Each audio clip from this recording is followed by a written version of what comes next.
Good afternoon, everyone. I'd like to call the Silicon Valley Clean Energy Executive Committee meeting to order, November 27th at 1 p.m. And let's start with the logistics. Thank you. Any members of the public joining us today, you will have an opportunity to speak to the group during the allotted time. And otherwise, I will begin with our roll call. Chair Walia. Here. Vice Chair Makacha. Present. Director Tyson. Here. Director Rennie. Here. Okay. Here. Thank you. I'll note that Director Martinez Beltran is absent, but we do have a quorum of our committee. Okay. Let's have public comments on non-agendized items.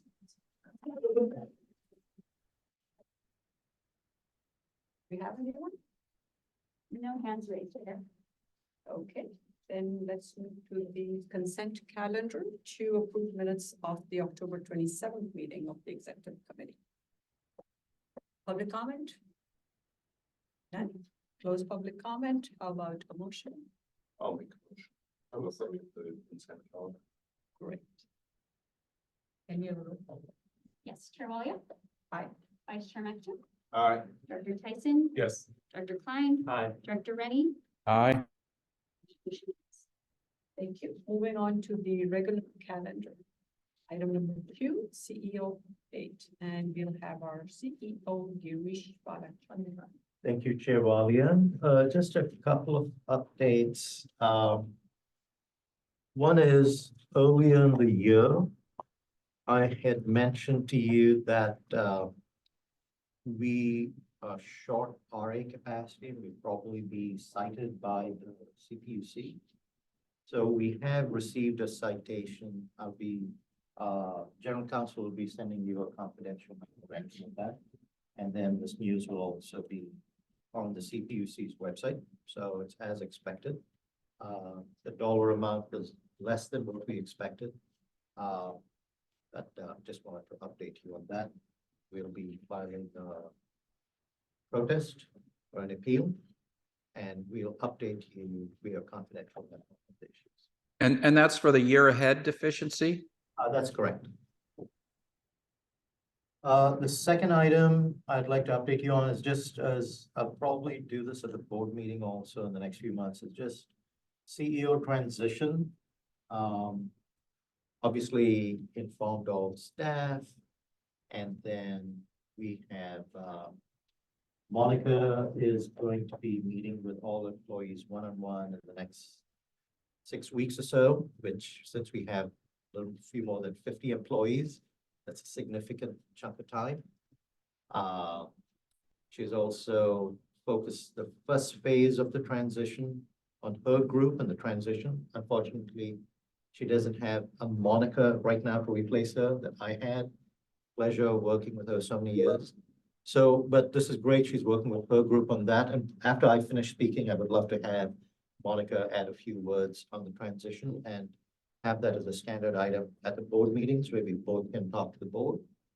And then we've started setting up meetings, department briefings for Monica. We'll be reaching out to city managers, already set up one meeting with the city manager to share a meal, Monica and myself. So meeting with stakeholders, so we'll be doing that. So it's going as planned so far.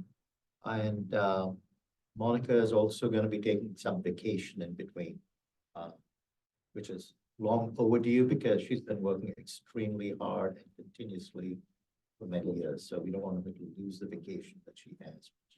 So Monica, would like to say something? Sure. Yeah, as Girish mentioned, I think one of my highest priorities is making sure that my department, which oversees kind of policy, planning, regulatory compliance, operations, procurement, they oversee a big chunk of what we do here at SVCE, making sure that team is set up. And we have some really competent managers in that group right now, and they're all kind of stepped up, ready to take on whatever new opportunities or challenges or come up. So we're going to meet over the next few weeks to kind of define what that transition looks like for me moving out of that space and leading that department and then moving into Girish's position, obviously. And then, yeah, I'm just really looking forward to meeting more people in the organization at a deeper level I think I pretty much know everyone, but I think I'm gonna get to know them in a much different way than I do right now. So lots of meeting schedules. Harish has been working really closely with me and Andrea and our outside kind of consultant on creating a 90-day plan. What it's gonna look like for me to move out of my space and into his role and how I'm going to meet all those new stakeholders that I don't know, our city managers, our board members. BACMed, I already know the CalCCA and the CC Public Funds, but yeah, a lot of new people to meet. I'm really excited about it. That's about it. Thank you, Monica. So last item, December 13th and 14th, we have an all hands retreat for SVCE staff. December 13th is also the reflect and recharge to our session at before the board meeting. We have a good lineup of speakers. We have Panama Bartholomew, who spoke to us in 2018. He is the executive director of the Building Decarbonization Coalition. We have Senators Cortese and Becker, who will speak to us, and Benna will facilitate that for about 15 minutes. We have Arnie Olson from E3, who will talk for about 15 to 20 minutes on pathways to 2045, 100% carbon neutral grid. He is a senior executive at E3, which is a premier consulting firm that is helping the California Energy Commission on these. So lots of pathway studies that he has conducted. So that'll be getting the big picture of how the electric grid is changing. Last, we'll have Beth Vaughn, who's the CEO of CalCCA, talk about the broader CCA family. Many of our board members are obviously familiar with us, maybe PCE and San Jose Clean Energy. Some of you obviously know the bigger family of CCAs, having attended the CalCCA annual meetings. But this is a way of getting all board members exposed to the bigger CCA family and what other CCAs are doing too. So that's December 13th. The invites have gone out. We have about 115 signups so far. The capacity is 150. So yeah, just looking forward to that. And then in the patting myself on the back category, December 14th, the Cities Association informed me that they are going to award the Champions Award. This award. So that at the dinner on December 14th. So we'll have a few of us attend that event. And so look forward to seeing you there too. And then that'll be another opportunity to close the loop on the previous thing, to introduce Monica to a lot of elected officials. So we'll have a lot more integrating Monica into that part of the community. Thank you, Chair Walia. That's my. Thank you, Girish. I have one word. How exciting. All exciting stuff. That's great. Looking forward to the 14th, going backwards. Champions Award Cities Association. And really looking forward to the 13th Reflect and Recharge event. Everything else is looking great. Let's quickly take public comment and yeah. No hands raised. Okay, wonderful. Coming back to the committee, if any comments, if not, we can move forward to the big item, for a couple of items coming up. So any quick comments? See that Director Martinez Beltran. Oh, thank you. Yes, thank you. Hi, Yvonne. Okay, let's move on to item number 3, to recommend the formation of an ad hoc transition committee. And CEO Girish Balachandran and board chair George Tyson will be talking about this. I defer to the board chair. All right, well, we formed the ad hoc committee for the CEO search, which consisted of Director Reddy and Director Walia and myself. And I think we're going to see soon to close out that ad hoc committee. But we also see one of the things that we extolled in this whole process was continuity. And so part of that is looking at the transition from Girish to Monica, that we're proposing that we keep this group. actually propose formation of an ad hoc subcommittee for transition, separately from saying who's on it, but you can tell who I think is on it. Okay, right? To just ensure that we have a smooth transition and that we form an ad hoc subcommittee, and that would extend for a 1-year time period to allow 6 months of this transition and the first 6 months of Monica's reign as CEO. And so that's the proposal or the thought in front of us. And, did I leave anything out? Maybe just a little bit of detail on alternatives. We're doing this anyway, in a way, but given that the 3 board members been on the search committee involved, they've seen the presentation and the interviews and all that. It seems like a potentially good group of people. And yeah, the focus is the 1st through March. It's a lot of info transfer, maybe best practice, whatever it is. So, and then the latter half would be whatever Monica is looking for in terms of support from the entire board. Having a small group to bounce ideas off for a few months would probably be a good resource for them. So any comments? Yes, that's information only, correct? That's at the board level that we create the ad hoc. Yeah, right. Item is an action for the executive committee to support recommending the formation of this committee. Well, then my comment would be that I would definitely support the recommendation for an ad hoc committee, for a transition ad hoc committee with the 3 members that were part of the CEO ad hoc search committee. Second. And just before we do the vote, so I'm completely in favor of that committee, and I hope that going through that process, you got some great ideas of how this organization could change. That being said, if it was hiring of a new city manager for our cities, it would be, let's say, more of a one-on-one of not a subcommittee. The subcommittee wouldn't be working on an operational feedback of the new executive. So I have no problem with especially hopefully the subcommittee that met with potential candidates got some great ideas, I hope, and they can bring back to this organization of things that we can do better, or things that they've seen other organizations do, or like, oh, this is what we'd like to see. It's a little, and I know that Monica will be working with all the board members, executive board and board members, trying to get feedback and all that. I'll say it's a little odd, just from having a ongoing transitional subcommittee. Not against it, I'm completely for it and happy to support it.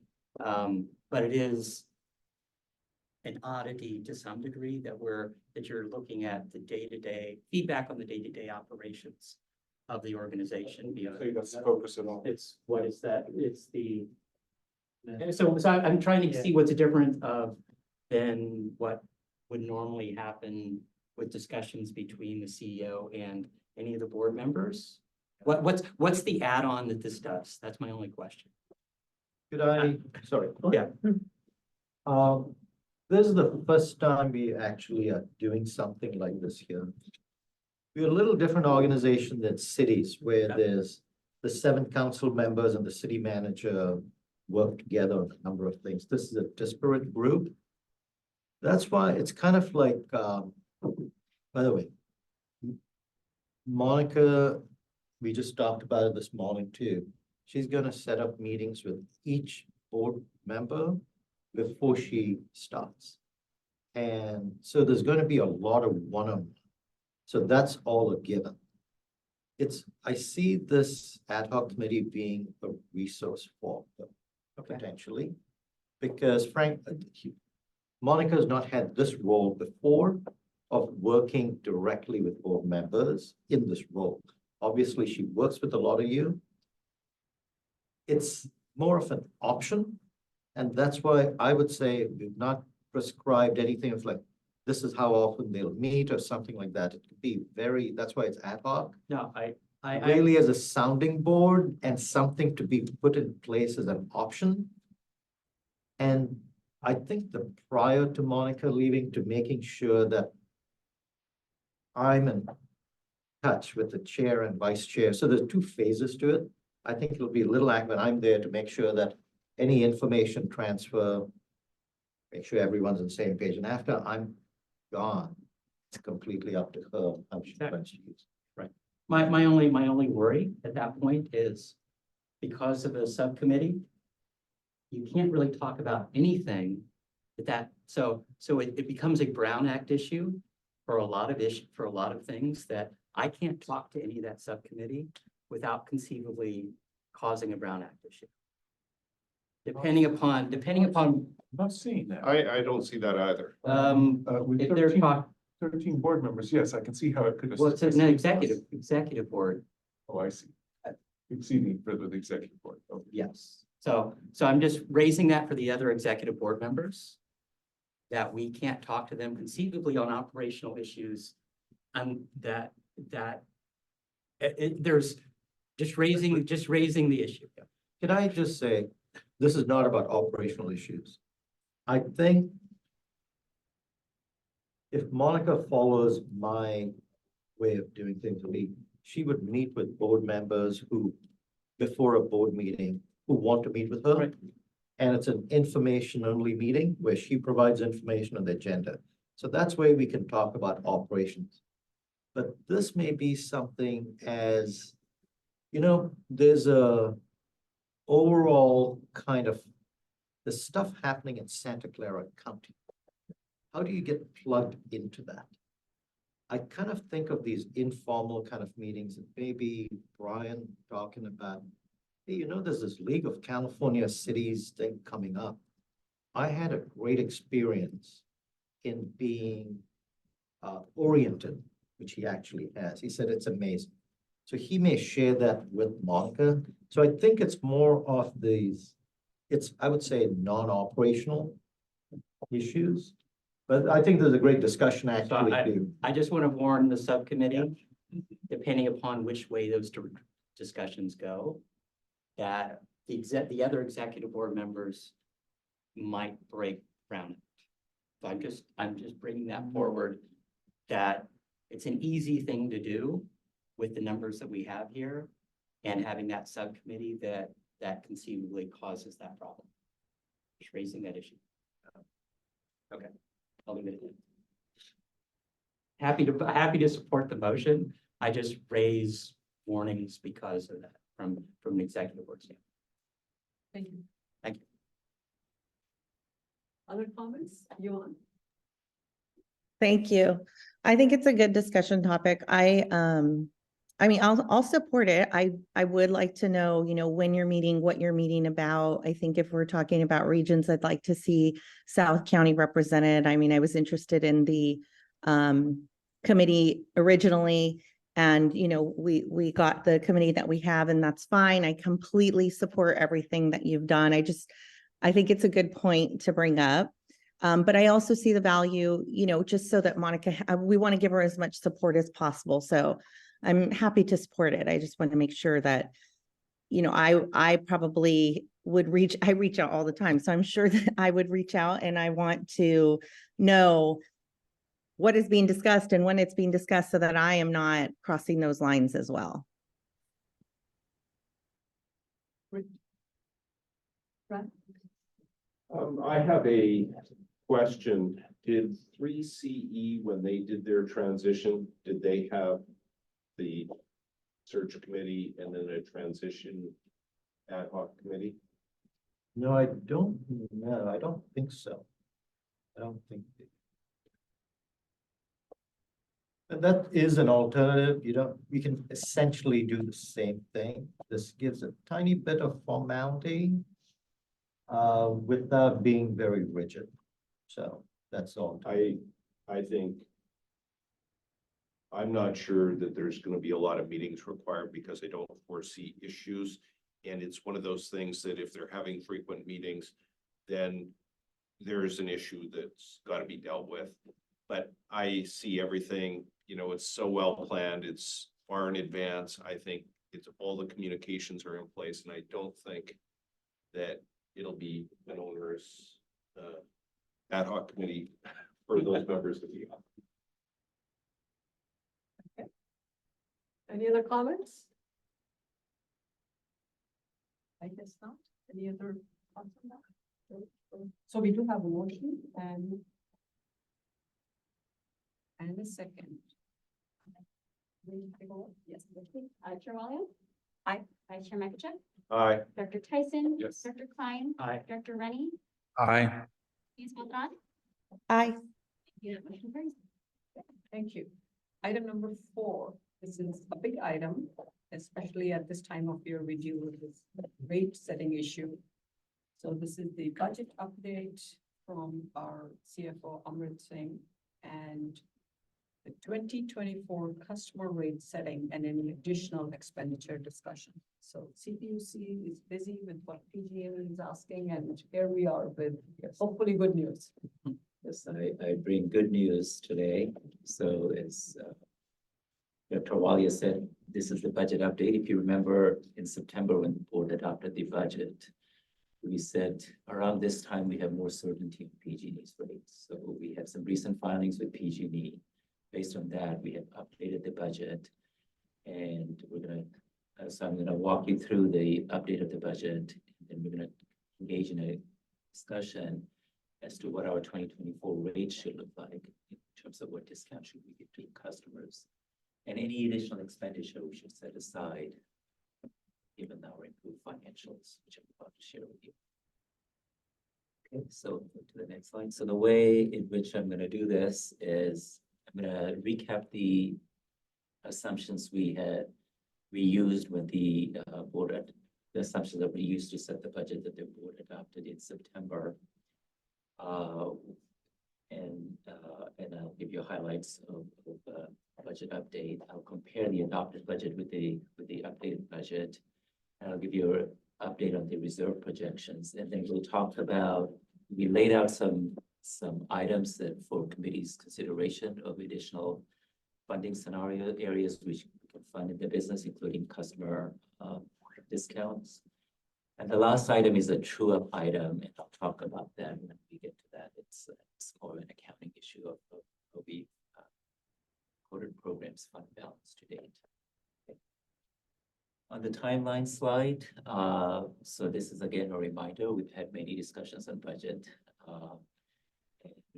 After this committee meets, we're also meeting with the Finance Committee this Thursday. I take the same presentation to the Finance Committee. I'm going to seek the Finance Committee's feedback, also on funding scenarios for budget update. And then the idea is we'll take this to the for board approval, whatever recommendations we get from both committees presented to the board, and the board will adopt that in the December meeting. And then, as we always do, we will have a reset media calibration in March. After that, we'll begin the next year's budget cycles. We're always budgeting. Okay, so we'll go to slide 4, the key messages. So as if you remember when we presented the original budget, we said it was conservative. And the reason we said it was conservative was because of a market price benchmark that the CPUC comes out in about October timeframe. Market price benchmark is what's used to calculate the PCIA and also PG&E's generation rates. And normally it's RA and RPS prices are not that volatile, but as you know, these are very volatile and prices are all-time high. And there's not a market benchmark that we could use. So it's hard to predict what the CPC was going to adopt for market price benchmark. We knew it was going to adopt something higher than what we had assumed, but we had no way of knowing what they were going to adopt. So indeed, their revised MPB does adapt higher R8 and RPS prices, which we reflected in the new forecast. And at the time, we had estimated that if we had used the higher prices that we had at that time, we could see an upswing in revenues of about $100 billion. And the budget that was adopted, we had assumed we would keep the 4% rate to the end of next month. So rest of this year, stay with the current discount rate of 4%.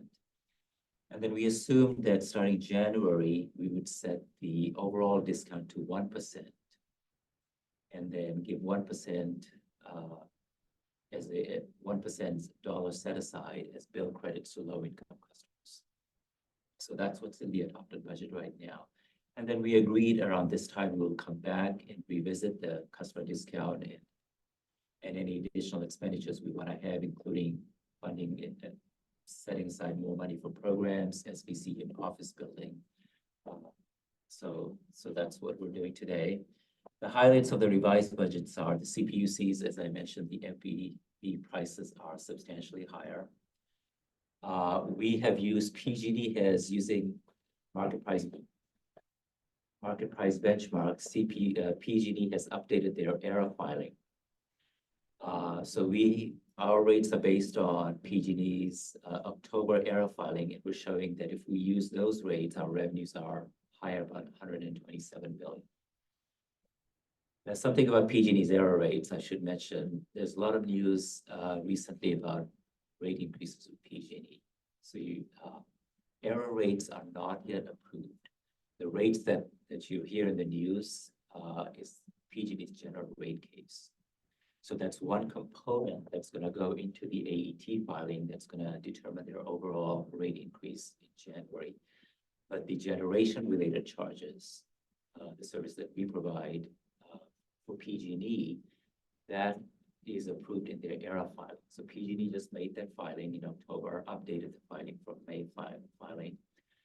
The CPUC is expected to issue a proposed decision on the 29th this month. And then CPUC at their last meeting in December 14 is going to vote on that.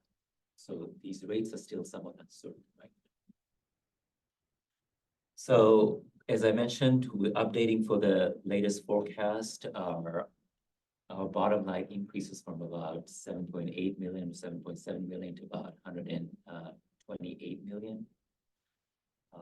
And that's primarily from increase in revenues. And if we were to keep not spend any more money, stay with what we had budgeted, that would increase our reserve targets from the reserve levels from the target level of 300 to 334 days, but well below the maximum levels we set of 490 days. Do you have a question? Yes. During our last discussion with the bond rating agency, there was the desire to have higher days of cash on hand, and I don't remember what the number was that made them start to feel better. They had mentioned if we if we had days cash on hand of 300 days or more, in excess of 300 days, is what they said, very positive. Okay. So one of the elements that they consider is liquidity. We have more than in excess of 300 days of cash on hand. And they said they would be credit positive. And we did our stress test analysis, and we also were around 300 days. So using the stress test and the feedback we got from the rating agency, we set the new target to 300. Thank you. So the follow on. There's the maximum target of 490 days. And do we have a minimum target anymore? Yeah, minimum is 120. 120. So 120, 300, 490, 610, 3. So we're all just over, we'd be just over halfway there. In the middle of the band. Yeah, we would hit our middle target, slightly exceeding it, 334 days. Okay, so here I'm just showing you the rate projections, the charts. You can see that the current rate is the first column set of rates. The second column is basically the assumption we use for set the budget. So you can see relative to where the middle column is basically the rates that PG&E has proposed so far. They are showing two rate increases. They're saying in January, the rates would increase by about 8%, and then thereafter it would drop down by about 4.5%. Now, it's not clear that CPUC will go for two rates. They may have one blended rate. These are some of the uncertainties that are out there. On the right side, we said, what if we took a weighted average for our, using our portfolio of customers, our load volume, computed a weighted average for the period from January to September, the remainder of the current fiscal year. So that's how we come to the 15.48 cents a kilowatt hour. So the key thing is that that increase in the headroom from the budget is basically improving our margin by 44%, and that's what's contributing to the increase in our revenue projections of 127 million. Again, these rates are not set yet until the CPUC votes on that on the 14th. We don't expect there will be significant changes, but nothing is guaranteed. We'll have more information, as I mentioned, when the proposed decision comes out later this week. If there are material changes from what the CPUC issues to what we expect, we will delay any rate changes and we'll come back to the board with an update. That's how it goes. Okay, on the next slide. Could I ask a question on that slide? Go ahead, Rob. Thank you. So the interesting thing is the PCIA, you still show it growing from the left to all the way over on the right. And so trying to think that through, we're talking about increasing rates, which usually has the PCIA dropping, but so I'm thinking that because it's the RA and the RPS rates that are going up and I guess not the underlying energy rate, and that the PCIA could still be growing because PG&E has stranded assets that we effectively have to pay for that aren't RPS or RA. Am I thinking about this correctly? There are a number of things. If you look at the PCIA rate, it's on a cents per kilowatt hour, it's really not changing that much from where it is from 0.28 cents on average to about 0.55 cents. It's increasing a lot from what we had budgeted, which was 1.17 cents. And there are up and downs, as you mentioned. There are PG&E retained generation that's also part of PCIA, and the GRC I mentioned has a component in there that where their revenue requirement can increase for their own generation. That can affect the PCIA, and there are a number of factors. So you can see that it's not that much of a change, but there are those other elements that factor in. Okay, I just found it odd because we're talking about increasing rates and the PCI is going not in the direction you would expect. I realize it's much better than budgeted, but still the direction of it was counter to what we usually think. Thanks. There are many components, as I said, in the PCIA, and their retained generation part is coming up. They increase the GRC, so that's probably part of that.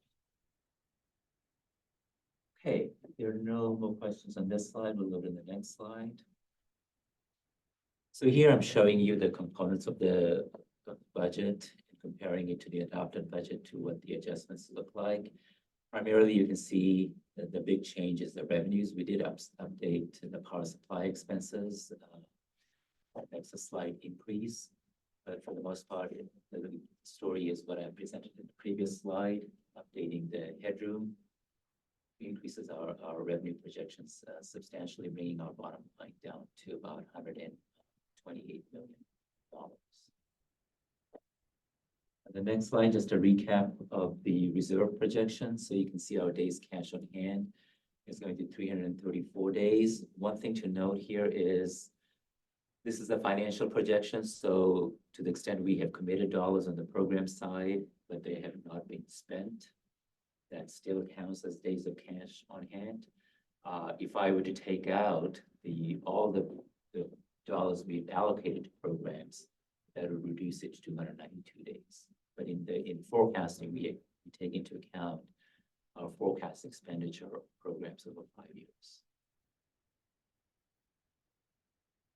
Okay.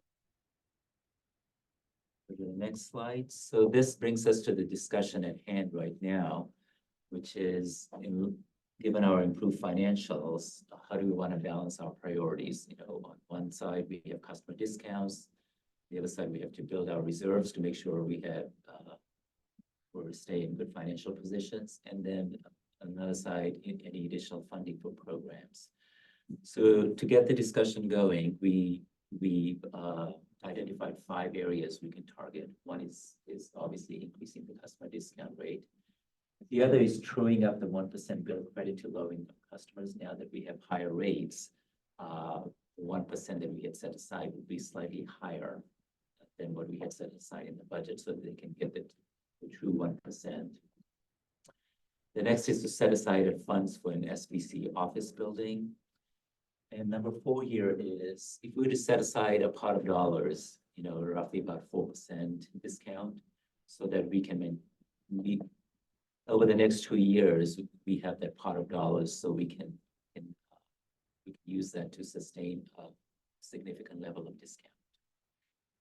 And the 5th item is increasing funding for programs that can include decarbonization grants we can give to the cities to fund their city's own decarbonization demonstration projects. Okay. So slide 9, I'm showing you the funding scenarios. At the time we put this together, we said we were recommending scenario 4. Since then, I've added a couple more slides, one more slide, and there's a typo or correction in the appendix when I said providing a 5.5% discount to keep customers indifferent to what they're paying now. It should actually be 7.2%, accounting for PCIA. So let me just walk you through this table. Right on this slide, I'm showing you 4 funding scenarios. Scenario 1 is to keep the customer discount at 1%. The true up that I mentioned to the low income customers, that's about $1.16 million, and set aside $20 million funding for a building fund. And then the numbers at the bottom there shows that if we were to do this, we will end of the fiscal year with roughly about 330 days of cash on hand. These are the high level projections. 3 years out would be at 350 days of cash on hand. And 5 years out, about 379 days of cash on hand. So above our target level of 300, but well below the maximum of 490.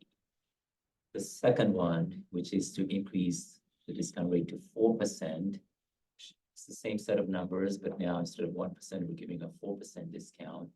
The third is basically setting aside 4%, equivalent to 4%, about $34 million as a pot of dollars, so that we can sustain higher levels of discount over the next 2 years.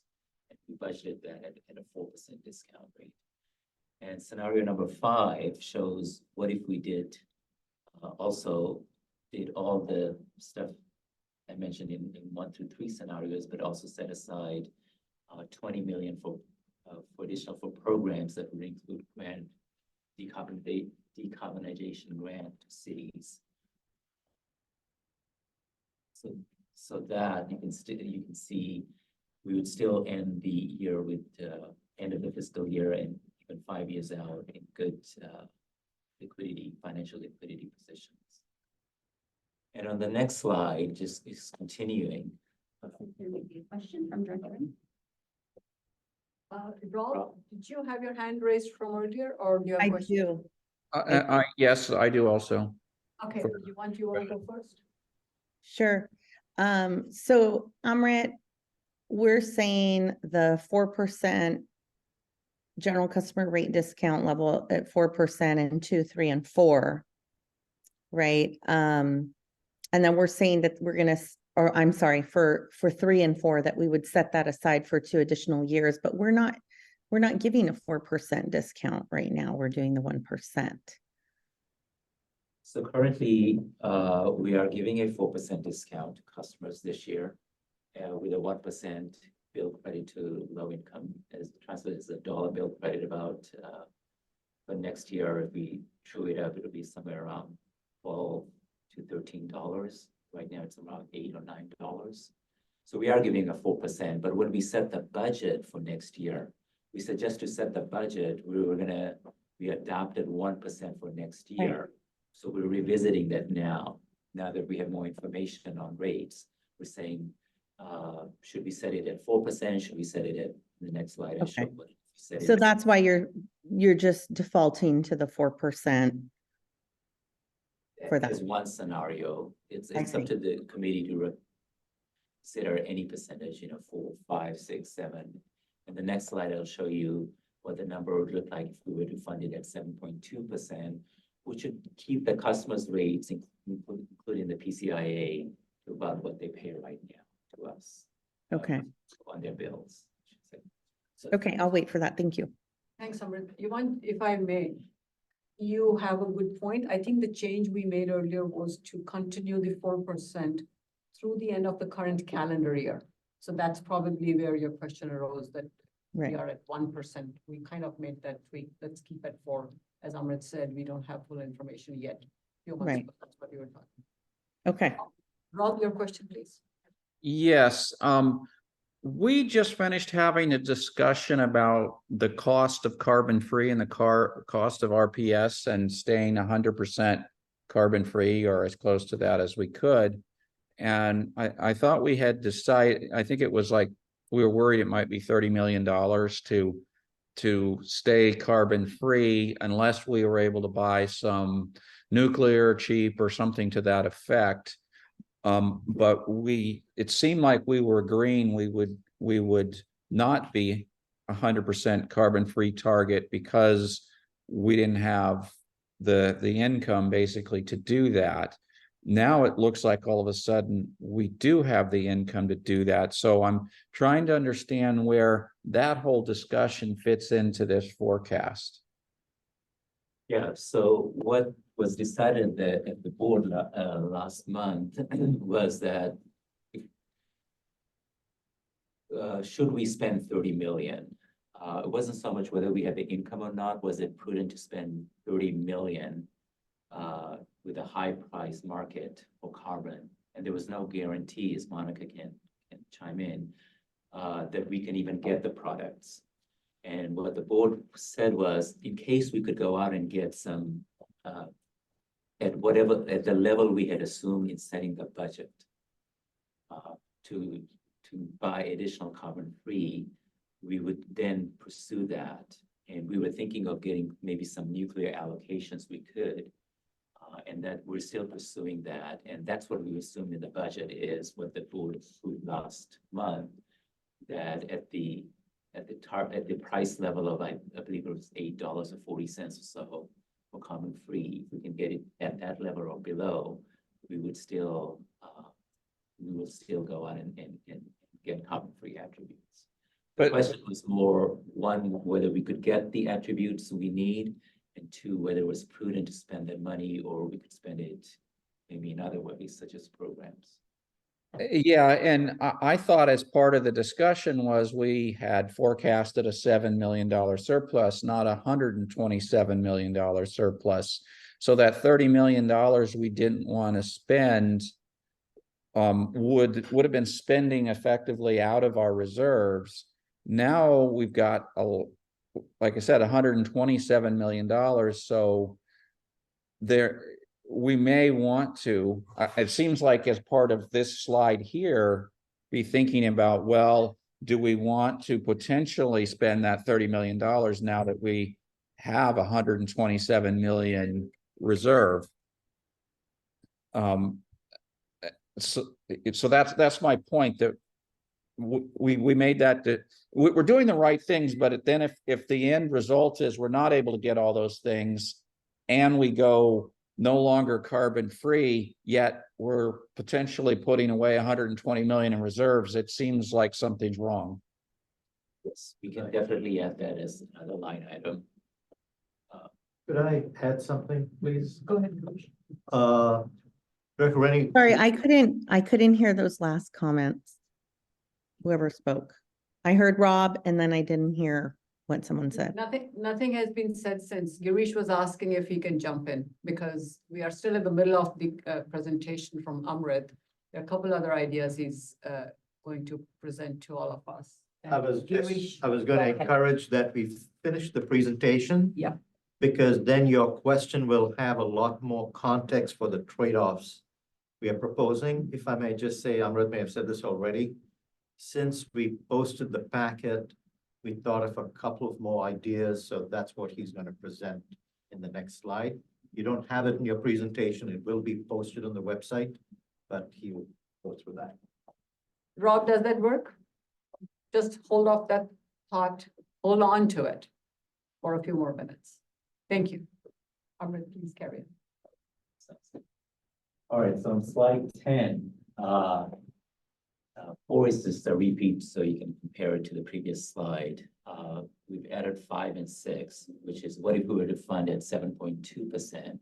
At 7, the magic number with 7.2% is that we basically get to keep customers indifferent to what they're paying on their bills right now. So what they pay us, inclusive of PCIA, keep them just about at the rate, at the level they're at right now.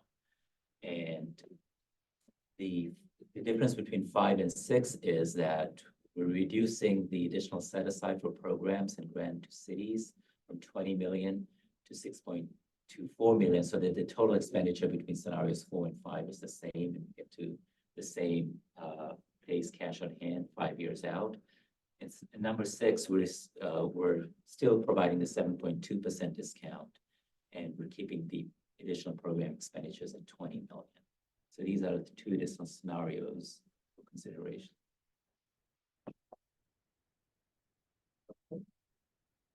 And then on slide 11, I just wanted to bring up an accounting true-up. So this has to do with when the program fund was created, the fiscal year 2019 and 2020. Prior to that, when the board allocated spending for programs, it was always in the operating budget as it is now, but then we transfer it to programs fund. At that time, there was no programs fund. And we created the programs fund because you can't always time the planning, utilization of the funds to the fiscal year in which we allocate the fund. The program's utilization spans a number of years, fiscal years. So we created the program fund so we can transfer it to the programs fund. But the dollars that were allocated up to that point, with some adjustment for some grants that was received, is about 10 million, 10.125 million to be precise. And the intent was when we created the programs fund, we would roll over that into the programs fund. That was the intent, and we think that was a common understanding we had within the organization and with the board. We never explicitly asked the board to do so. So in our accounting records, we did not update it. So now we're going back and asking the board to explicitly authorize this rollover. And once we get that direction, which is what we think the board's intention was, and certainly our intention was, we will update that in our accounting records and in the treasurer's report that we show in every month. And the reserve projections that I showed previous slides account for this. Right. Thank you. So right now, and maybe I heard it incorrectly, right now, we've got a general reserve and 0 programs. And what we're gonna do is we're gonna transfer from our general reserve to the programs reserve 10.125. And then those monies are earmarked. And then as we have additional programs, we then transfer from the general fund to the programs fund. So we add in more layers there, if you will, and then our actual spending or disbursements against the programs, they come out of that. So it's reducing that, the equity balance that we have, if you will. Did I get that right, or is it a bit off? So right now we have a programs fund where every time the board allocates funds, we said programs, you have this pot of dollars to work with. We have our general reserve, where it basically takes into account any unspent program dollars, any unspent dollars. That's Includes right, program yeah. dollars. Because the board always has discretion to change allocated program funds if they've not spent. And to our credit rating agencies, our counterparties, we want to show that the board has the flexibility and this is our reserves. So what we're saying is that the programs fund should have had this 10 million in it. We account for it on a planning basis, and Justin does that. But we never explicitly asked the board when we set the fund to roll this over what the board had allocated, which was the intention. So it's a governance issue. We just want that statement from the board, that approval, that yes, transfer this. This is what we intended. And then we will update the accounting record. So in the treasurer's report, you'll see the programs fund will go up. You won't see necessarily a reduction in our reserves, because there's a financial reserves report out until the dollars are spent. right, because the reserves are the general reserve and the program reserve, if you will. Yeah. So we're just taking money out of one pocket and putting it into another. It just. But, yeah, okay. Direction I- of the programs, you I- have these dollars that's meant for you. Plan and execute. So, Amrit, you also mentioned the days cash on hand. With this accounting rollover, how would that be impacted? It won't be impacted with the numbers I showed you because I counted for that in there. You already did. Yeah. Okay. So what you mentioned earlier, the 292 days cash on hand is different. The 292, those numbers do account for this allocation. 292 is a illustrative number that, hey, if Justin were to just tomorrow spend everything in programs, Mhm. instead of 334, we'd be at 292. But that's not gonna happen. We basically forecast expenditure over the 5 years. Thank you. So all one, we can always change our program design. And essentially, that would reduce our program spend and our program reserves according, but no, it wouldn't change our. We didn't change the amount that's been allocated, but the board can always say, Right, it just, I'm recapturing these dollars that were allocated for programs. So so just don't let spend this me say it differently, and maybe this is a question. If we change our program design and we say we were thinking about continuing this for 3 years now, because of whatever changes, we're gonna reduce it to 2 years. Then our reserve wouldn't change, but our estimated spend would change. And that's the flexibility you mentioned, the board has flexibility. So therefore, the credit agencies would say, you've got money, your programs are funded. And if you change that, it doesn't affect the credit rating. Where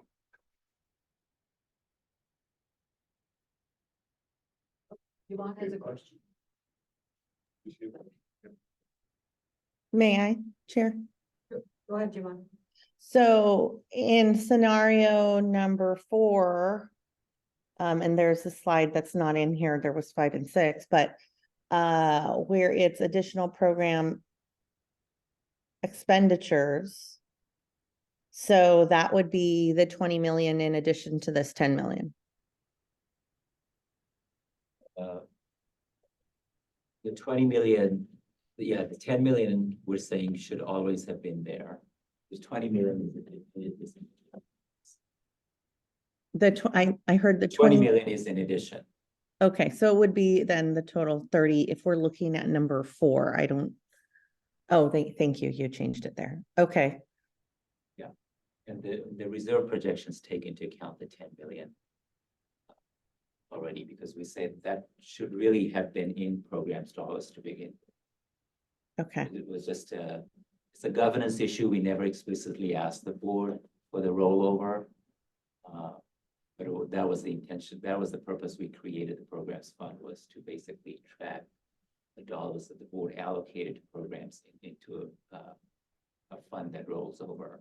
It's not per fiscal year, because the expenditure and the planning of programs spans over multiple fiscal years. So Amrit, in other words, I think the question I'm hearing from you on is that 10 million, as you said, is a governance issue. The board said so, it's there. We just need to clean up the books in a manner of speaking. Yeah. The 20 million, what we are talking today is 20. Let's not Yes. think 20 plus 10. It's Exactly. really 20 is what we're talking, the extra 100 we are getting. It seems like today, again, nothing is finalized till CPUs finalizes it mid-December. Exactly. Is that correct? Yes. George? So just, And then, sorry, I just have one other. Sure. Go ahead. And then, when you're talking about the reserve forecast, I noticed you keep talking, we keep ending up around the 300s. And here we do have the max of the 490. So that just signals to me that you are not so concerned about being closer to the 490. We talked about the maximum and the minimum and, being around the middle, the median. So I'm just wondering, I haven't seen you really refer to that. Is that because you feel fairly confident that this is a healthy place for us to land?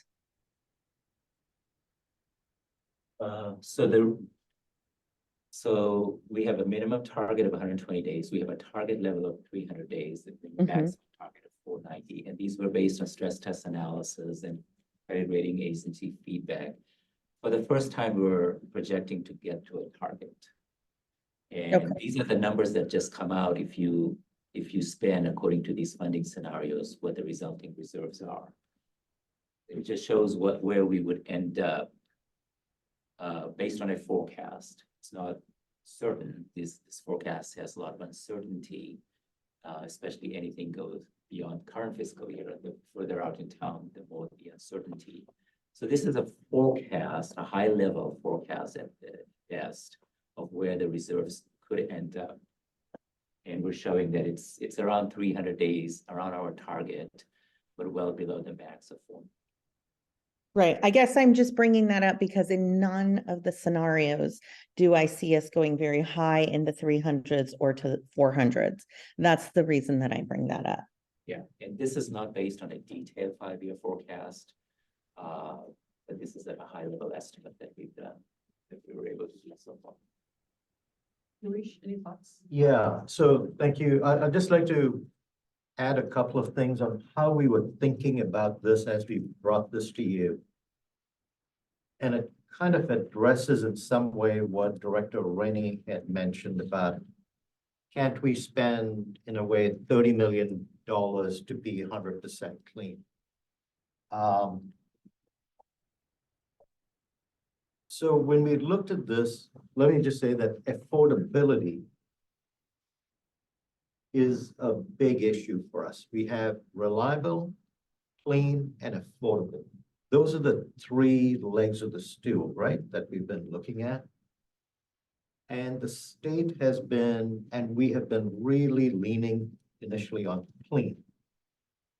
We had some blackouts, reliable. And now affordability is a big deal with higher interest rates, et cetera. I think those of you who have been to some of these conferences about what's going on in the state and the energy sector. So, Director Beltran, yes, so fundamentally, I look at the core for us. How can we be financially secure? Because when you're financially secure, you have a lot of options, good options you can look at. 300 days seems like a good place to land on right now. It is higher than what we had before, and you changed it at the last time we came to you with the budget because Moody's had indicated if you get to 300, we would consider that as for a credit positive. So we could have put all this money into building reserves, but it's very obvious if we had done that, we would have got some pushback from many of you, all members of the public saying, what about affordability? Or what about program funding? So we have to balance that, and it seems, so getting to your point, kind of what you were kind of maybe landing on. At this point, somewhere around 300, and by the way, this is a forecast of where it's gonna be 5 years from now. And it gets to Director Mekichik's point too. If things change, we can change allocation of program dollars too. So that's how we were thinking about it. This seems like reasonable, and it brings affordability to the fore. Brings financial security, number one, and then these different balancing kind of pieces. So sorry, this is kind of what we were thinking about as we came up with these options. I appreciate that. That's great. Thank you. Thanks, George. So, just to make it more complicated, I guess, whenever you have reserves, you have them for a purpose, and you have different audiences, is the way I look at it. And so you have your Moody's audience, and then you have your board audience, and frankly, the staff here needs to establish reserves so that we don't go raid the hen house, no, something else, cookie jar. That's a whole different thing. So that we have an idea of where we want to spend the money. And so you just to raise a whole different topic, this whole thing about set aside to fund 4% discount for 2 additional years sounds more like a statement of intent to remind the future board, because we change every year or so, of what it is we think we want to do, that we want to have some consistency with that 4% discount. That's the way I look at this. Right. And that, and as with any of these reserves, we have the ability to pull them back. But they do serve as sort of a line in the sand of where we see our intent. So at least that's how I'm understanding that. And I know a lot of times we focus very much on our rates, and we look at that 1% difference and all, and it matters more some to others. The thing we haven't discussed is outside our range here is what is the bill payer? They pay the generation rate, and then they pay the transmission rate. I don't know what's going on with PG&E there, but I suspect it's going up. And so if we find ourselves that we want to keep rates unchanged, and yet the transmission rate goes up, they're still going to be squawking. Okay, is the way I look at it. And so it's a way of balancing that. And finally, to Director Rennie's comment, we kind of took our clean hit last month, okay, on the $30 million in the sense of where we were positioning ourselves. So now we just have to ask, is it just $30 million to accomplish nothing? At an outrageous rate? We kind of already took that hit. So I like taking a fresh look at it. And I think in the context of these wiggly wobbling rates in a 5-year forecast should give us a little bit of pause to say we're not as good at planning as anybody as we think we are, but this is the best we can do for now.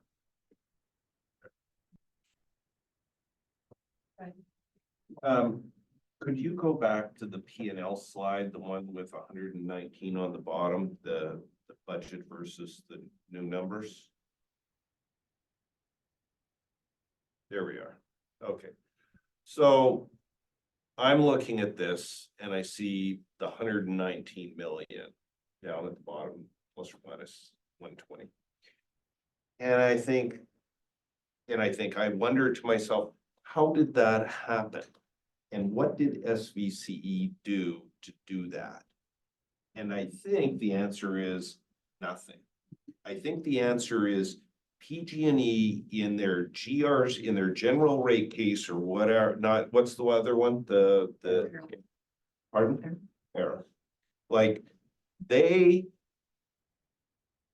I'll use my words carefully, they may not be managing as well as others. And their issue resulted in what we're seeing here, and I'll use somewhat of a windfall, okay? It's not because we did anything better. It's just we weren't as bad as PG&E. And their rates go up. So then if their rates are going up, how do we want to hold our discount? How do we want to spend that money?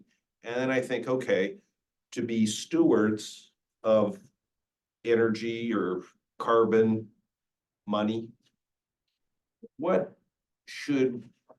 how should we be guiding ourselves relative to what our principles are? And what you're saying is affordability is, you've got 3 things. Well, you can get 2 of the 3, and which one do you, and we have to balance that. But I am leaning towards not increasing our discount and not giving away the future in terms of spend it now or spend it later, because I think when the new rates come out by PG&E, that certain people are going to be spending a ton more money on energy. There's a wealth transfer there, in my opinion. So, you know, where are you going to get your biggest carbon saving and also your true savings? And so if you can get people to use less electricity, granted, they're also moving from natural gas to electricity, right? So you can't make it equal. You got to have an incentive to be more electric, but at the same time, you know, if someone doesn't do that, make an investment, and then they're going to be spending more money.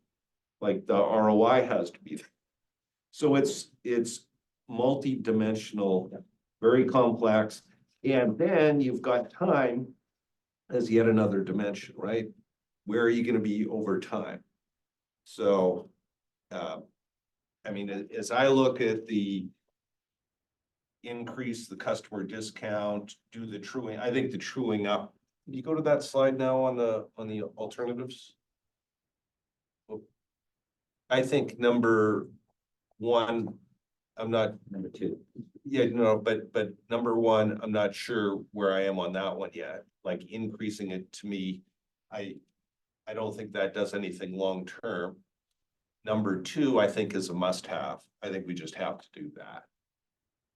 Number three is an alternative if we needed to reduce our, we could do the transfer and then we could say we're not going to do it as things change. And then number four, I'm not keen on that, but I think, George, your point is it gives direction to future boards. Seems to be. You know, so I kind of get that, but does that, is it binary? Is it 0% or 4% or, you know, and which is the same as the same as number one. If we go to 4% that and we increase that, and then you get to number 5, and I think when you spend money on number 5, you're doing two things. You're decarbonizing, and that's part of our mission, I think. So it was kind of a whole bunch of thoughts and whatnot, but I thought I would share my thinking. Thanks, Brian. I want to quickly open public comment. We are having a great discussion. Come back in a second.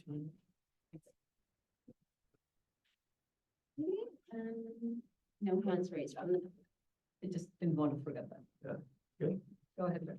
So yeah, as far as my take, just to kind of follow what Brian said. So the true up to me makes total sense. You know, and as far as the percentage discount, I do think that there's going to be a sticker shock in January or December when these rates are you know, released, and what the transmission rates are, we have no idea. But between water increases and electric increases in the coming year, I think there's going to be a lot of outrage in 2024 as far as costs. So from my standpoint, just how I'm leaning, I like the idea of continuing the 4%. I think 4% is a meaningful discount that we can sell to residents. It's like, well, PG&E is bad. We're trying to do the right thing. Trying to keep rates stable, I don't think makes, or at least our, the cost of energy stable is a nice idea, is a nice goal, but I think that the money could be better spent in number 5. When you start talking about program expenditures in, you know, decarbonization of all of our cities are, you know, getting by, and there are some slight funds, but I think this is the best way that our residents can decarbonize. And so, you know, to me, I think that's a priority. So, I'm leaning towards scenario number. Just from the standpoint of, I think that covers everything.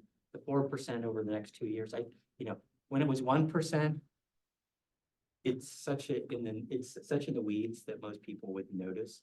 But 4% is a marketable number that we can talk to residents that are complaining that it's like, well, you could go back to PG&E and this is what you would pay. And 4% is 4%. I think that is a reasonable number. So, I think all this makes sense from a true up standpoint. And that's to me is just the budgeting. It's like we have programs from a city standpoint that if we don't reallocate, they disappear at the end of the year and just go back to a general fund. This is just clarifying that from a board standpoint, and the rest I think makes total sense. So that to me seems to be reasonable. Trying to maintain the same rates exactly, which won't happen most likely because what PG&E is doing anyway is a losing battle. So that's just my take. Did I So miss- was Larry saying 4 or 5? Oh, 1 second, Yvonne. Yvonne, hold on. And as far as building fund, do we know that that would be the full all-in cost for a new building or? Yeah, I think 20 million, you'll get it. So, and I think Director Makachuk said it well. And this is a trade-off. We'll figure things out because frankly, we can continue with leasing too. Right. We have good prices on leasing and get a great place for our employees. So Right, and whether or not that's 20, and for me, I wouldn't even worry about putting that into the first year. I would spread it over multiple years. It's like, it's not a decision that the board needs to make immediately. So maybe it's starting to put $5 million away every year for several years until you get to that number. But could I just Yeah. update? When we did last year's budget, or this current year's budget, when we first brought it in, we had 20 million. By the time we came into the final numbers to you, our estimate showed, hey, we can't fund it. So we removed it, but what the board decides, hey, if the conservative estimates we used didn't turn out to be that conservative, pull this back. Yeah. So that's why we brought back the 20. And if there's an opportunity, we'll need the 20 to just spend it. So we are working with our real estate folks, just so you know, this will be something that I'll create some options and provide it to Monica, and she'll carry that decision forward. Thanks. Oh, sorry, someone ahead of me? Yvonne. Oh, I was just asking Larry what he was advocating for funding scenario 4 or 5.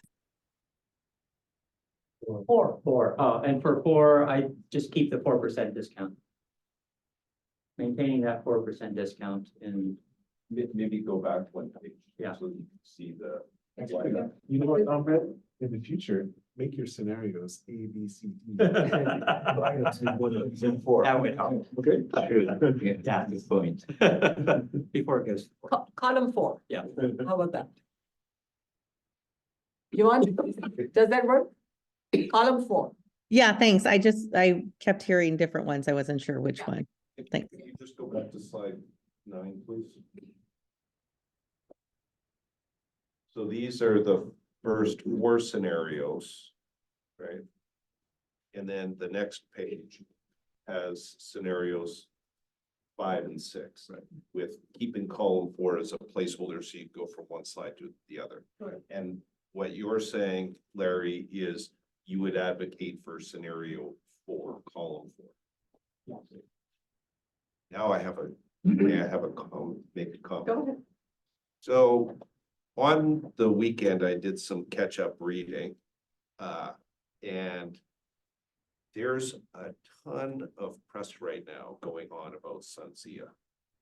I don't know if you've seen the discussion, because remember with SunZia, they have to make a transmission line that's miles long because it's going from northeast New Mexico, then it's crossing Nevada or or is it Arizona? Arizona, and then coming into Cal-ISO, right? And they're having problems with that transmission line.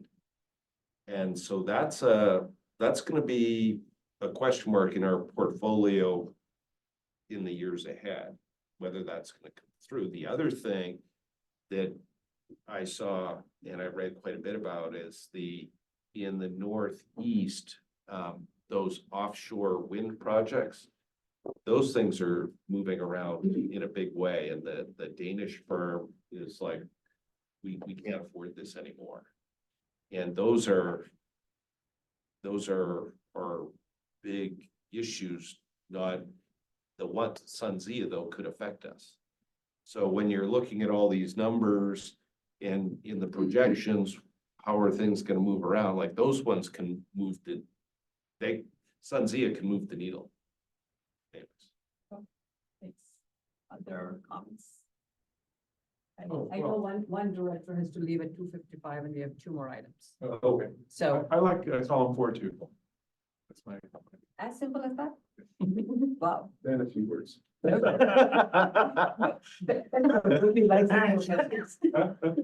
Five letter. Rob and Yvonne, your thoughts, please. Can I go? Go ahead. I too think that we should go with number 4. I'm comfortable with that. I know that, I think we all realize we're gonna have to change and flex.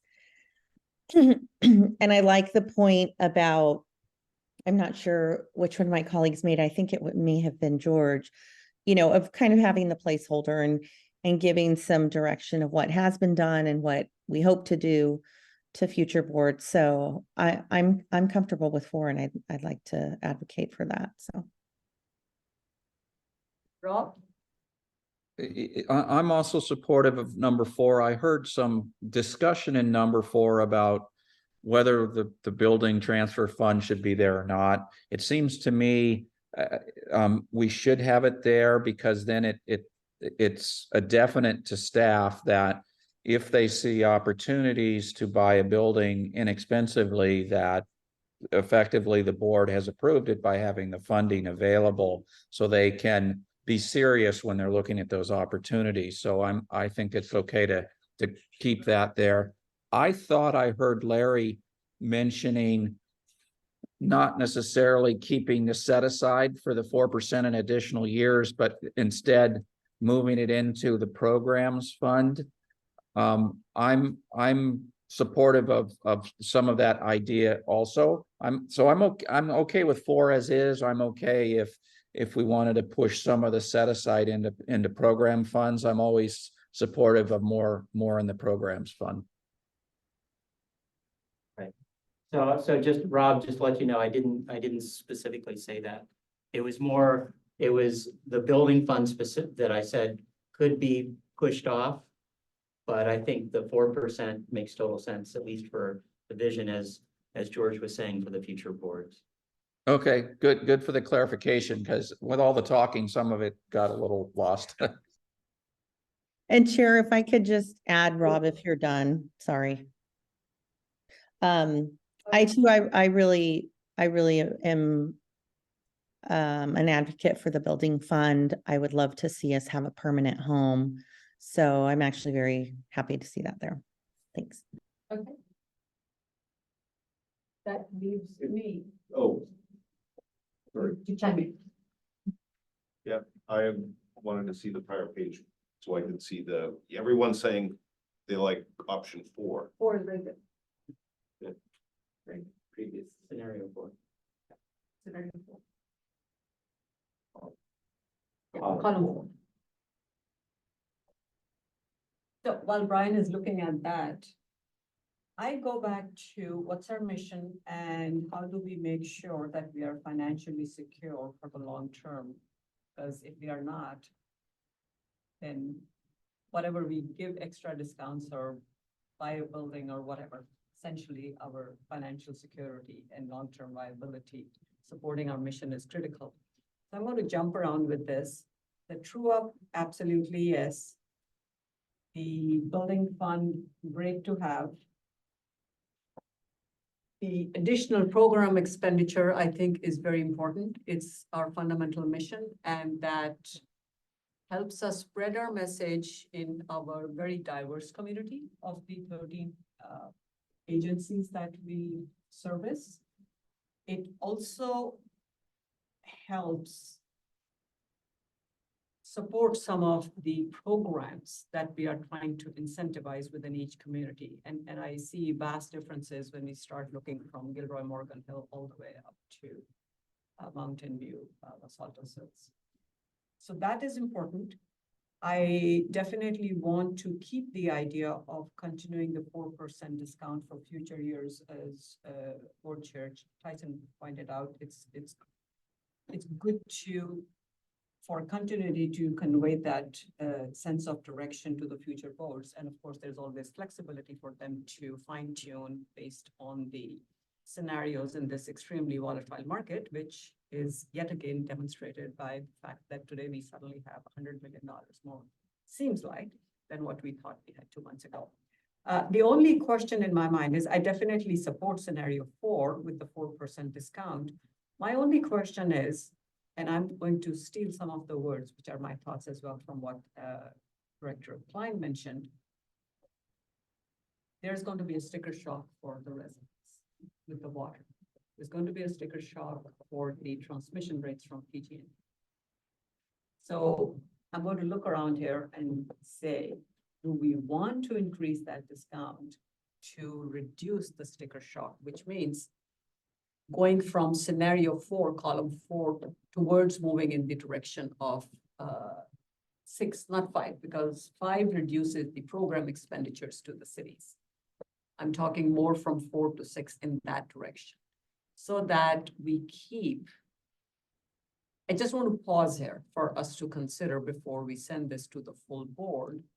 Do we want to consider making it easier for our customers? Keeping rates either flat or closer to flat than what this scenario 4 is going to. I don't see any reactions. Go ahead. Because 4 is still on the front. Whoop. Okay. So I see the 4% in line 1. And I'm not sure that, on one hand, I hear, you got to keep 4% because it's a meaningful number.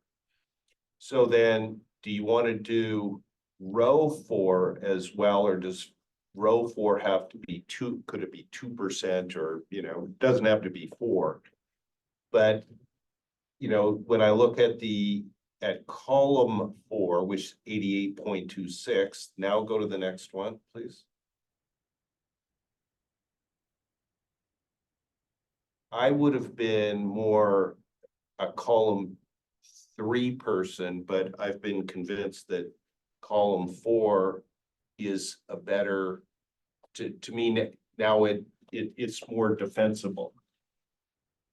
But please don't make PG&E's management, if you think it's good or bad or whatever, that's an issue that the CPUC has, and I've been involved in rate cases.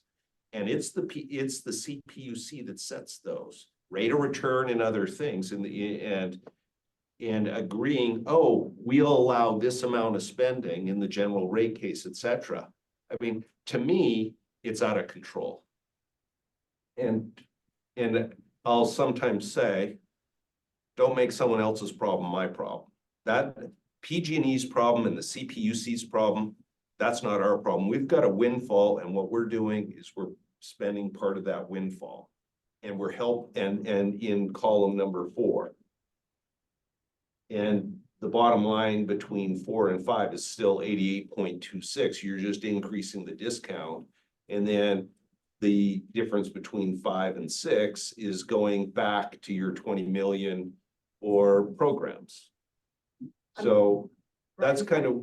Well, my question is between 4 and 6. I just wanted us to pause for a second. Do we want to go from 4 towards 6 Because what we are doing right now with 4 is we are passing on the increased price to the customers. That's the sticker shock, the bottom line.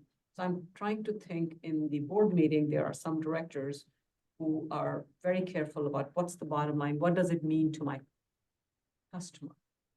Right. It's I- increasing price, that's all I'm saying. But if I may go, I think the stopgap of going to 7%. Mhm. A year from now, we would conceivably, that stopgap would be even larger. With a year from now, the CPUC is, as Brian was saying, it's only gonna increase rates again. Mhm. And this becomes, well, we did it 1 year and now it goes back to 3% next year or 4. So as much as I understand, it's like, oh, we kept the rates the same except for the transmission costs. Mhm. Is a nice thing, but we either bite the bullet this year or we bite that bullet next year.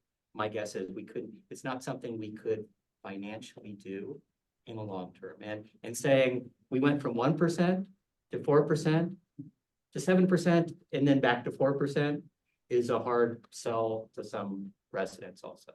So I think 4% gives you stability from an organizational standpoint. And yes, we'll have residents and board members that might not be happy with the overall increase. And that overall increase is based upon, as Brian was saying, the CPUC. It's all the rates that they're allowing PG&E to set, and we're staying a reasonable percentage lower. It makes perfect sense what you're saying. That's the kind of discussion I was looking for, that the committee takes the time to look at these scenarios carefully. And I really love your response. That's what it is. Chair, Iman? thank you. I really appreciate that you brought this up too, because at first you've made me think of this a different way. And, I think, yes, I hear both of my colleagues and what they're saying, and I hear you, and I agree mostly with that. But I also think it started me thinking, with the increase, our mission is to help people decarbonize. And with that increase in price, we're probably going to see less people interested in making a change if there's already changing prices in that way. So to that end, I would say that maybe we should look at increasing that percentage. Maybe it doesn't have to be to 7.2, but maybe it's 5, maybe it's 6. I think maybe we should try to address, there will be sticker shock. And so if we can keep people where it's not such a big slam, where they're still willing to, look and change and make changes at home that will bring them into more electric, I think that could soften things and help us keep some of the momentum that we've had. So that's what I'm thinking right now. Ryan? I'd like to make a motion to recommend funding scenario 4, column 4. Second. George, sorry, George. I don't think we are asking for a recommendation, Oh, but however, you okay. may want to reframe it. The reason we deliberately did not ask for that is we're going to the finance committee on Thursday. Got it. We didn't want to have committees Okay. clashing, Yeah. but I think you could maybe make a statement as to what you are interested in, and we could communicate that to the finance committee on Thursday. So what I'm really hearing is the majority of the committee is saying, let's stay with scenario number 4, which keeps the 4% discount currently, not seesawing with the percentage discount we give to customers. We keep that for now. We suggest that for the future years, that line row number 4, and we try to keep the $20 million building fund. And add the $20 million for the program expenditures, including grants to cities, and the details to be sorted out later on. And definitely true up the 1% bill credit to reflect the higher rates. Is that a fair statement? So what I heard is we want to keep a meaningful discount. So that's why we didn't want to go below 4%. We also wanted to give future direction to keep a meaningful discount. So this is the messaging I think that we want to give to the finance committee. And that the building fund, we've got flexibility there in future years, but if we want to take 20 million now, that's a good earmarking. And that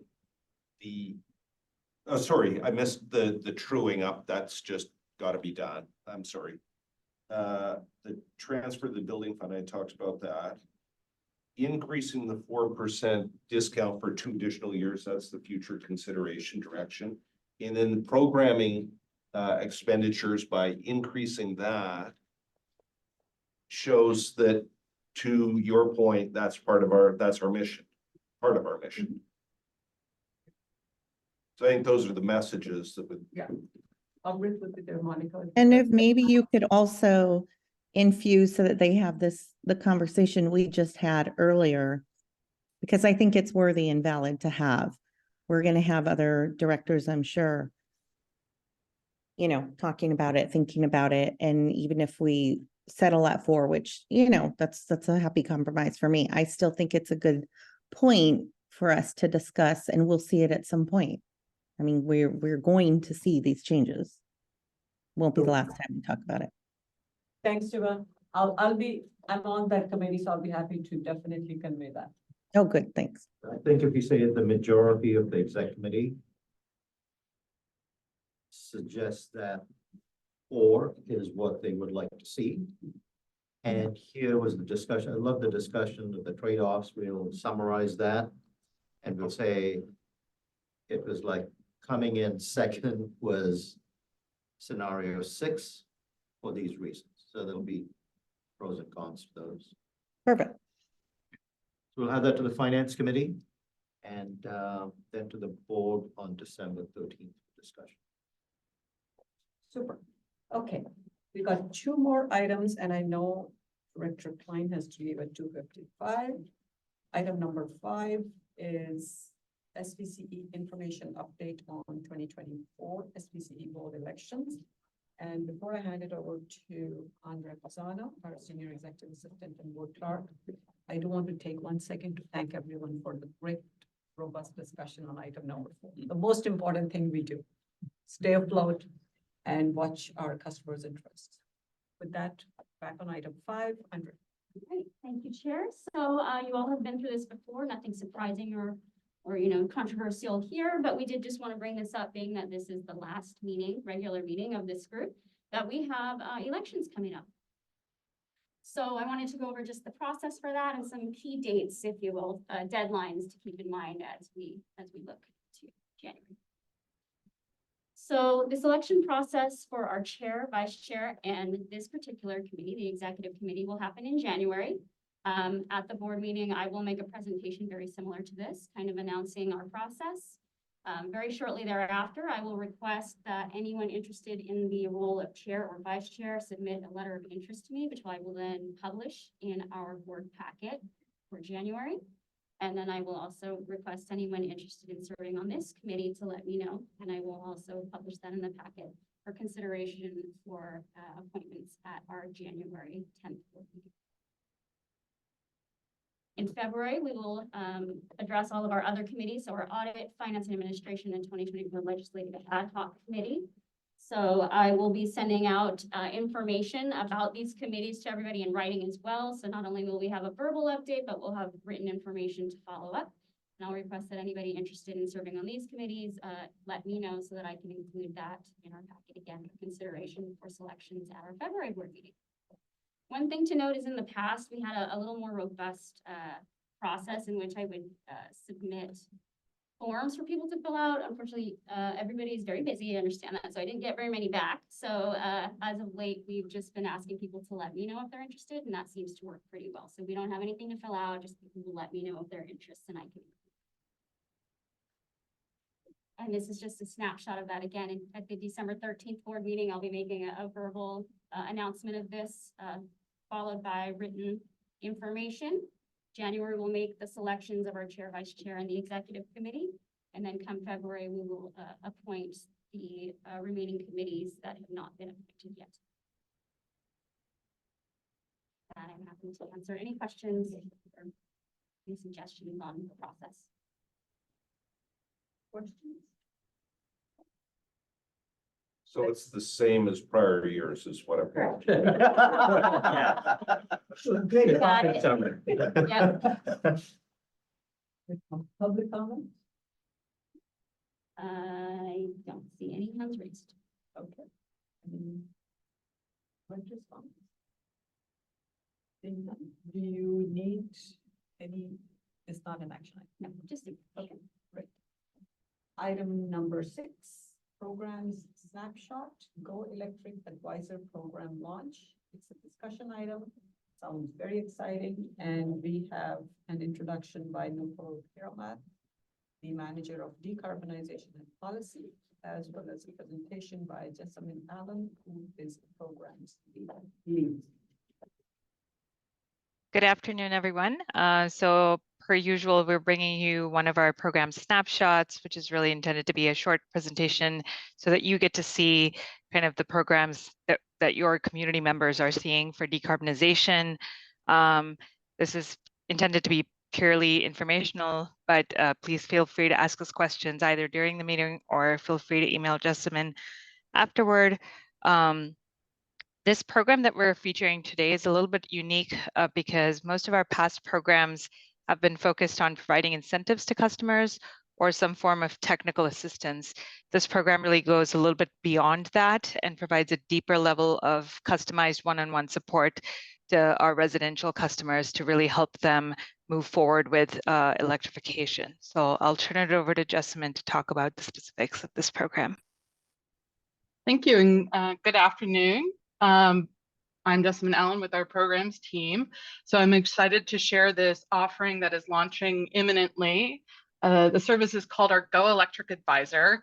We also refer to it as our electrification concierge service, or concierge for short. Next slide, please. So this will be a comprehensive white glove advisory service to help our customers go electric. Given each household's unique needs for going electric, this service will provide tailored support to meet the customers where they are and help them map out the most relevant resources available to them. This concept originated from the Future Fit Homes program identified in our Building Decarb Joint Action Plan, with the goal of helping customers better leverage building electrification rebates across local, state, and federal programs. We expanded upon this concept to also provide to address key knowledge gaps, such as advice on what technology will work best for a given customer's unique situation.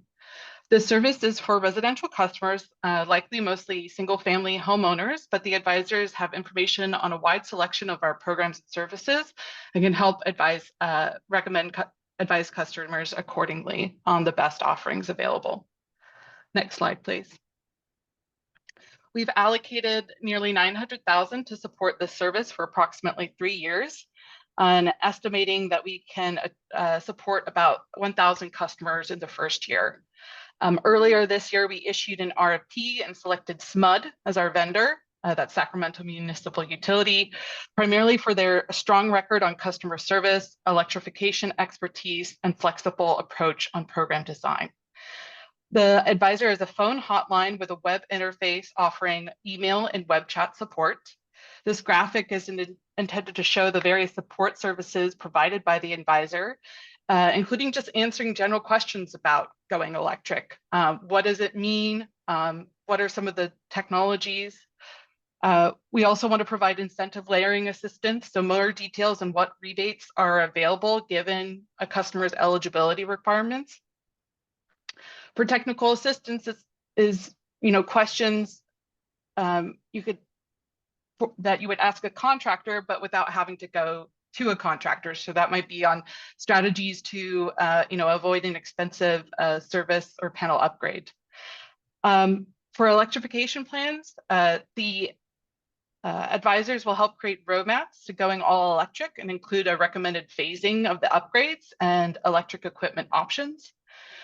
We also want to make sure that customers are aware of our other SVCE program offerings, such as our GridShift EV charging app or eHub assistant. So there'll be referrals to those resources as well. And then there are some very useful external programs out there, either that complement SVCE's offerings or maybe offer something that SVCE currently does not. So we want to try to make sure that customers contacting this service also can get information on these external programs. Next slide, please. So the program design was informed by customer inquiries we've received about their electrification projects. We've had many SVCE design discussions. We've also looked at what other utilities and CCAs are doing.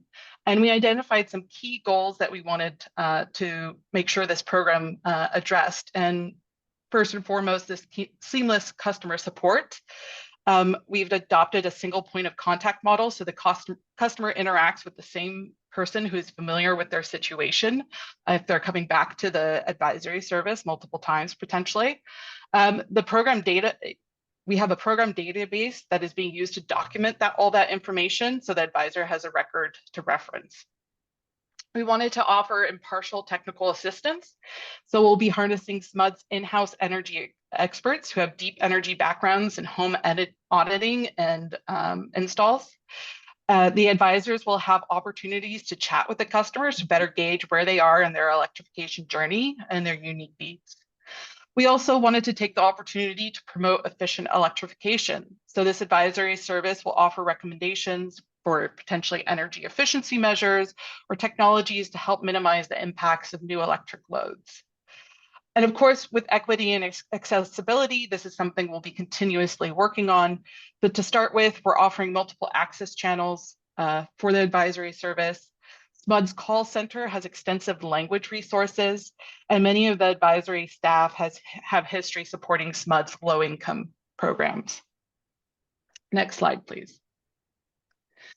So the service is launching next week, the Go Electric Advisor. This image here is a glimpse of the website that will be linked to the SVC webpage. We're going to be taking a soft launch approach, meaning that the service will go live and anyone can contact the concierge, but we're going to hold off initially on major kind of marketing and outreach. This will allow a smaller volume of customers to go through the service, and then we can make improvements based on their feedback before attracting a larger volume of customers with marketing and outreach, which we expect to ramp up early next year. So we're really excited for this offering, and we've already heard that other CCAs are interested in a similar model. So again, we're excited to be a leader and start gathering learnings to share. And thank you. Thank you, Nupur and Jessamine. Exciting.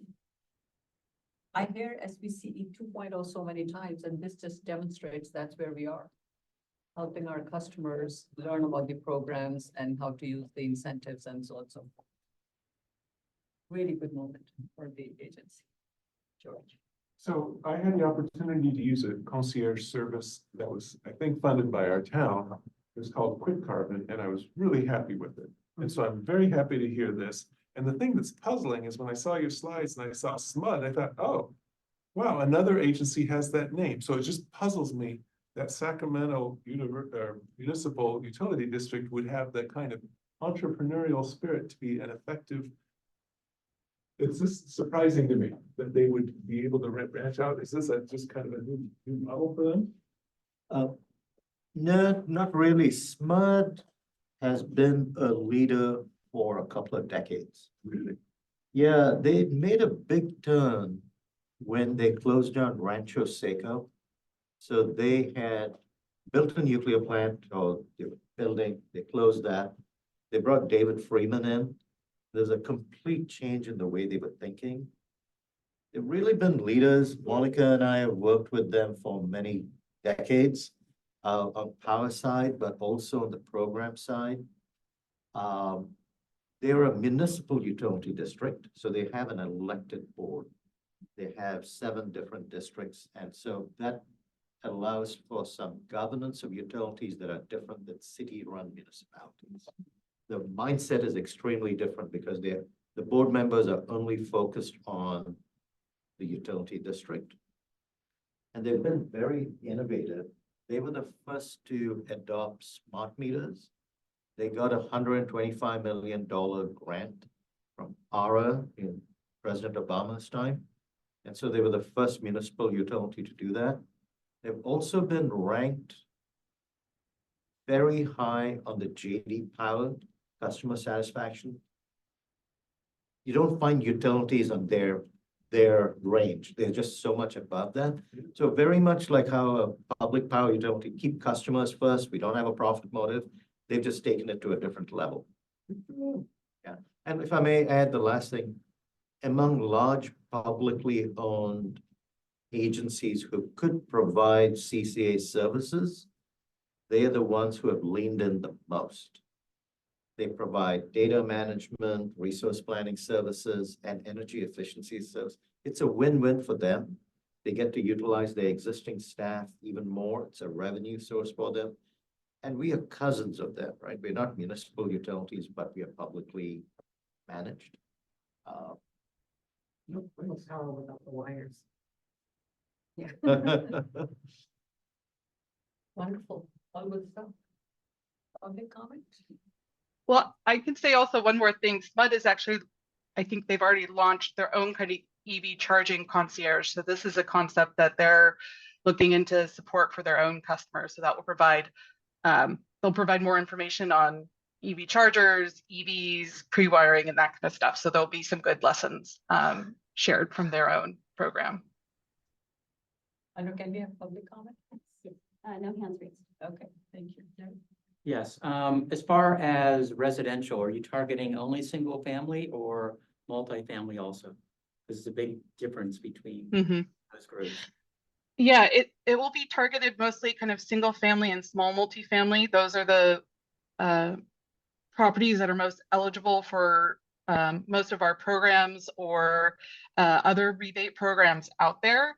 But the goal is that the service would, we'll still have information on our other programs and be able to refer people, or, if it's a multifamily resident, maybe materials that they could provide to a manager or a landlord, if that needs to be the person, like with our multifamily EV charging programs.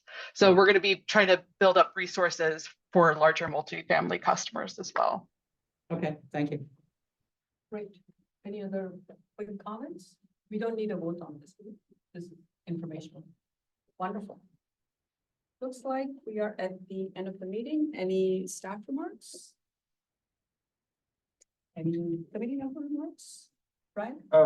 I'll just say that I got a notice today about a webinar that's going to be on Tuesday, December the 12th at 2 p.m.